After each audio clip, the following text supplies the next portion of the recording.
जय हिंद दोस्तों, आप सभी का स्वागत है अपने यूट्यूब चैनल पिंकू फौजी फौजी आरजे 23 के अंदर।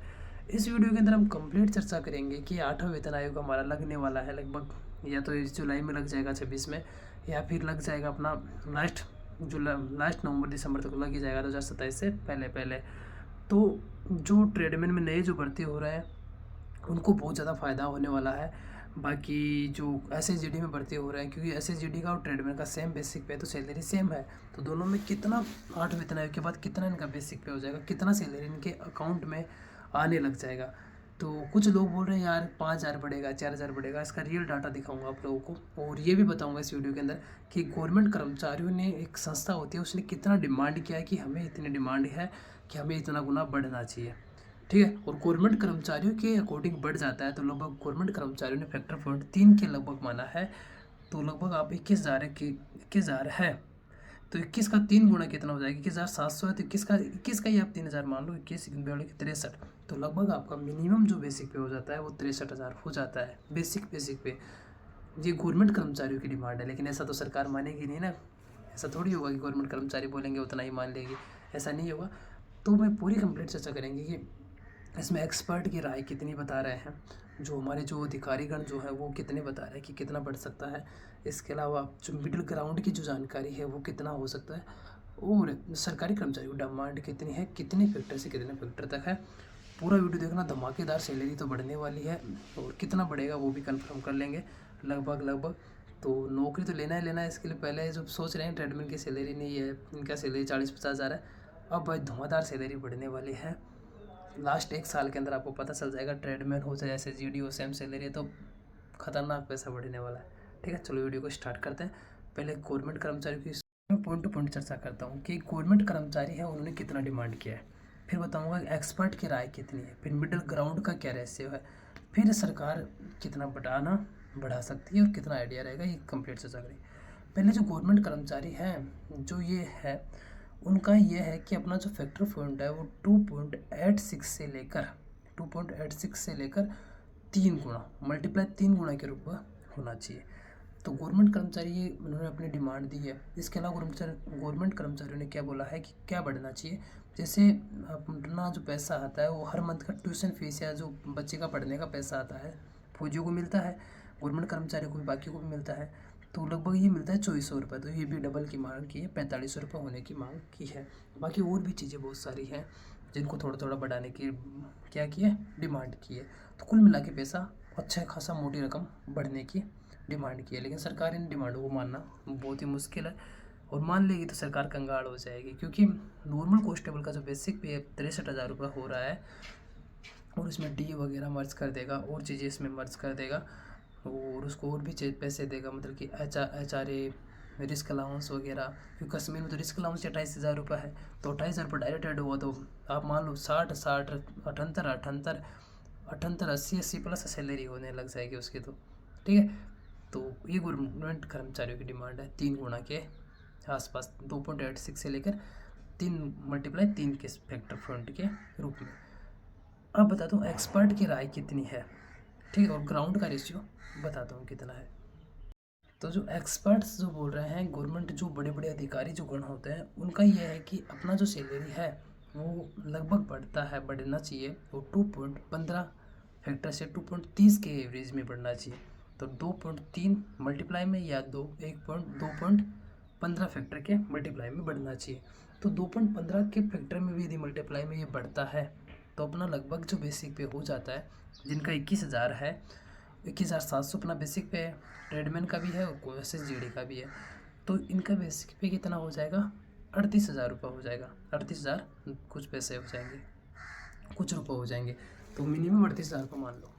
अब 38,000 में आपका HRA में मिलेगा, रिस्क अलाउंस मिलेगा, DA वगैरह मिलेगा, और भी छोटी मोटी चीज़ें होती हैं, रम अलाउंस मिलता है, तो बहुत सारी चीज़ें होती हैं। हाथ कपड़े वपड़े धोने के लिए साबुन वगैरह का भी, सोप का भी अलाउंस आता है। छोटे मोटे करके बहुत सारी चीज़ें पैसे आते हैं, तो एक अच्छा खासा मोटी रकम बना देता है। ठीक है, क्योंकि अब देखो आप जनरली अब 21,000 बेसिक पे होता है किसी का, 21,700 रुपये बेसिक है, तो उसकी बेसिक सैलरी कम से कम, यदि यूनिट में काम कर रहा है बिना ट्रेनिंग के है, तो उसका 40,000 रुपये सैलरी आ जाता है, क्योंकि अलाउंस वगैरह भी छोटे मोटे जुट जाते हैं। ये एक्सपर्ट के राय के अकॉर्डिंग हो जाएगा अपना 38,000 बेसिक पे। बड़े बड़े जो अधिकारी जो ये बोलते हैं और जो बढ़िया अच्छे नॉलेज वाले हैं विद्वान से कर रहे हैं कि सरकार के पास इतना फंड है और हम इतना दे सकते हैं इसके आईडी के अकॉर्डिंग। चलो बात करता हूँ ग्राउंड की क्या न्यूज है, वो बता देता हूँ आपकी। ग्राउंड के अकॉर्डिंग इतना तो बढ़ना ही चाहिए। तो जो ये फाइनेंशियल वाली जो बड़ी बड़ी एजेंसियां हैं जो फाइनेंशियल का काम करती हैं उनके अकॉर्डिंग, क्योंकि फाइनेंस का अड्डा है पैसे का, शेयर मार्केट वगैरह, तो वो जो बड़ी ब्रांड है वो अपने पूरा भारत का डाटा देख रही है कि सरकार के पास कितना पैसा है, कितना भारत सरकार इनको दे सकती है, कितना देने से क्या देना चाहिए। मिडिल ग्राउंड की बात है, ग्राउंड का पूरा रेशियो देख के कितना बढ़ना ही चाहिए आज के महंगाई के अकॉर्डिंग। तो उसके अकॉर्डिंग मैं बताता हूँ आप लोगों को। वो इन्होंने डिसाइड किया है फैक्टर फॉर 2.46 का फैक्टर। तो 2.46 से मल्टीप्लाई कर लेंगे 21,700 को, तो लगभग अपना 44,200 कुछ पैसे आ जाएंगे, 280 के समथिंग पैसे आ जाएंगे। तो ये 44,000 बेसिक पे हो जाएगा यदि मिडिल ग्राउंड के अकॉर्डिंग बढ़ाता है। तो 44,000 रुपये भी कौन सा बेसिक पे कम है, आपका नॉर्मल बेसिक पे 44,000 है। HRA वगैरह यदि रिस्क ना हो सब कश्मीर में चले गए तो 44,000 सीधा सीधा मान लो 28,000 वो हो जाएंगे। तो 44, 60, 70,000 के समथिंग, तो ये सीधा सीधा मोटी मोटी रकम हो गई है, ठीक है। और मैं तो बता रहा हूँ हाई एल टी वगैरह में 40 में 36,000, 35,000 रिस्क अलाउंस वगैरह तो मिलता है। 28,000, 24,000, 20,000, छत्तीसगढ़ में भी अच्छा खासा रकम मिलता है 21,000। तो जहाँ जो रिस्क एरिया होता है वहाँ अलाउंस अच्छा मिलता है, वहाँ सैलरी भी मोटी रकम आने वाली रहती है। तो आपकी भर्ती होते ही आपके 50 प्लस तो वैसे भी हो ही जाएगी, क्योंकि आप भर्ती होगी 27 में, आपका 8 वेतन आयोग तो लगा हुआ रहेगा। तो आपके तो 50 प्लस तो कन्फर्म है। 60 प्लस मान के चलो मेरे अकॉर्डिंग, तो यदि अच्छा खासा देती है मीडियम फैक्टर पॉइंट या मिडल वाला भी देती है तो आराम से आपकी 60 प्लस सैलरी हो जाएगी, ठीक है। अब मैं बात करता हूँ कि गवर्नमेंट कर्मचारी जो भी एक संस्था है जो ये इन्होंने कितना डिमांड किया है, फैक्टर पॉइंट की मैं बात करता हूँ। तो जो गवर्नमेंट कर्मचारी हैं वो संस्था के एक संगठन है, उन लोगों ने, उनके जो अधिकारीगण जो हैं उन लोगों ने, सेंटर वालों ने, उन्होंने मिलकर ये बात की, चर्चा की है कि हमारा जो 8वां वेतन आयोग है उसमें लगभग 2.46 से लेकर कितना बढ़ना चाहिए, मल्टीप्लाई 3 में, तो मल्टीप्लाई 3 तक बढ़ना चाहिए हमारा बेसिक पे। उन्होंने अपनी समस्याएं बताई कि ये समस्या है, हमारा ये गुजारा नहीं हो पाता, ये समस्या उन्होंने व्यक्त की है और उसमें बताया है हर चीज़ का, आने जाने का खर्चा वगैरह को लेकर। तो यदि ये बढ़ जाता है, यदि अपनी सरकार अपनी गवर्नमेंट कर्मचारियों की बात मान लेती है, तो अब मल्टीप्लाई में 3 मान लोगे आप, तो 60-65 हज़ार रुपये, 63,000 रुपये तो ये हो गए सीधे सीधे। तो 63-64 हज़ार रुपये तो बेसिक पे हो जाएगा आप लोगों का, और DA वगैरह अलाउंस वगैरह जुड़ेगा तो 80 प्लस आपकी सैलरी हो जाएगी। तो इतना तो भारत सरकार नहीं देगी, आप लोगों को पता है, क्योंकि इतना पैसा देना बहुत ही मुश्किल है। बाकी मुझे लग रहा है मिडिल वाला देगी तो भी बहुत है। यदि फर्स्ट वाला भी 38,000 भी बेसिक पे कर रही है वो भी कम नहीं है। 38,000 भी बेसिक 21 का डबल कर रही है ना, सीधा 38,000 बेसिक पे कर रही है। हाँ, तो वो पैसा, और एक मैं बताता हूँ कि मेरे अकॉर्डिंग कैसे बढ़ सकता है, ये कैसे बढ़ेगा, और सब लोगों को यही लग रहा है इससे बढ़ेगा। देखो अपने को DA मिलता है और HRA मिलता है, ये तो मिलते हैं।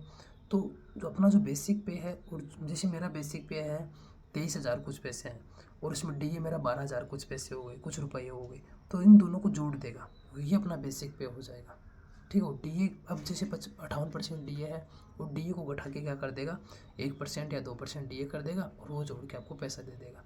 तो इससे ये जो रेशियो मिलाएगा ना, उसमें सैलरी अपनी ज़्यादा नहीं बढ़ेगी, 7 से 8 से 10,000 रुपये लास्ट मैक्सिमम सैलरी बढ़ेगी अपनी, है ना। और 8 से 7-8 हज़ार रुपये सैलरी बढ़ेगी टोटल में, और बेसिक पे भी अपना बढ़ जाएगा, क्योंकि DA अपना क्या हो जाएगा, 0 हो जाएगा। यही जो मैंने बताया मेथड, DA 0 कर देगा या 1% कर देगा, DA 0 कर देगा, ये जो मैंने प्रोसेस बताया है, और DA को किस में मर्ज कर देगा, बेसिक पे में मर्ज कर देगा, और ये जो बेसिक पे मर्ज करने के बाद जो अमाउंट आएगा उसी को अपना नया बेसिक पे बना देगा। यही होने वाला है, मैंने जो बोला आप देख लेना, ठीक है। फिर भी कम से कम 10,000 रुपये बढ़ जाएंगे, तो 10,000 रुपये बाहर एक वाला बंदा सैलरी लेता है, ठीक है, और आपके 10,000 फोकट के और बढ़ जाएंगे। और अगर हर साल इंक्रीमेंट लग ही रहा है, कम से कम भी आपका 700 मान लो, ठीक है, 21,700 है, इसका 3% आपका हर साल इंक्रीमेंट लगेगा। अब वो जैसे 42,000 रुपये आपका बेसिक पे होगा, तो उसका 3% बढ़ेगा इंक्रीमेंट में, ठीक है। तो ऐसे बढ़ता जाएगा, तो पैसे की तो बल्ले बल्ले होने वाले, भाई नौकरी पकड़ लेना। और अभी एक चीज़ बताऊँ ट्रेडमैन की, अभी ये वैकेंसी कंप्लीट होगी, उसके बाद में बड़ी वैकेंसी और आने वाली है ट्रेडमैन की। SSGD की तो हर साल आ ही रही है। रीज़न बताता हूँ, क्योंकि बहुत से बंदों को नौकरी से निकाला जा रहा है, ठीक है। तो बड़ी वैकेंसी आने वाली है। और थायराइड जम के करो 100% होगा। बहुत बंदे नौकरी ले रहे हैं भाई, जो 5-7 साल से नौकरी नहीं लग रहे थे, मैं देख रहा था जिसको कुछ भी नहीं आता था, आज वो सब बंदे नौकरी ले रहे हैं क्योंकि उन्होंने मेहनत किया। जो अच्छे खासे पढ़ाई में थे आज वो मज़े ही मार रहे हैं, नहीं हुआ उनका कहीं भी। ठीक है, वीडियो अच्छा लगा तो सपोर्ट करना। जय हिंद साथियों।